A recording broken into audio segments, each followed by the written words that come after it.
Ruck in die Woche. Zum Glück ist Freitag.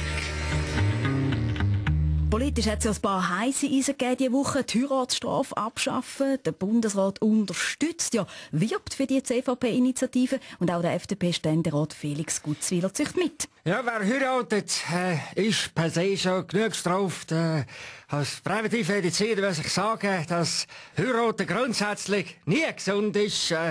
Physisch, psychisch, finanziell. Obmann Hitzfeld, Sie haben auch Mühe mit der Heiratsstrafe. Doch, also, ich wollte nie am Strafraum heiraten und da triffst du nur Männer. Das bringt nichts für die Hochzeit und es gibt ja bekanntlich keine homosexuellen Fußballer. Anderes Thema. Diese Woche sind über 20 Millionen Franken im Jackpot vom Schweizer Zahlenlotto. Ja. Das ist viel Geld, oder? Ja. Was will unsere Freitagsrunde mit so viel Geld machen? Ja. Basti Giro? Egal, was die Freitagsrunde macht, ich mache da, wo das entscheidend. Ja, ich würde mir Ranch Rover kaufen und Partei wechseln. Christoph Locher? Ich beschäftige mich nicht mit Nymph. Nationalrat Christoph Mörgeli. Ich würde meine letztjährige Anwaltsrechnung zahlen, gell? Und der Ständerat Felix Gutzwiller. Ständerat habe ich es nicht so mit den Zahlen oder Zellen.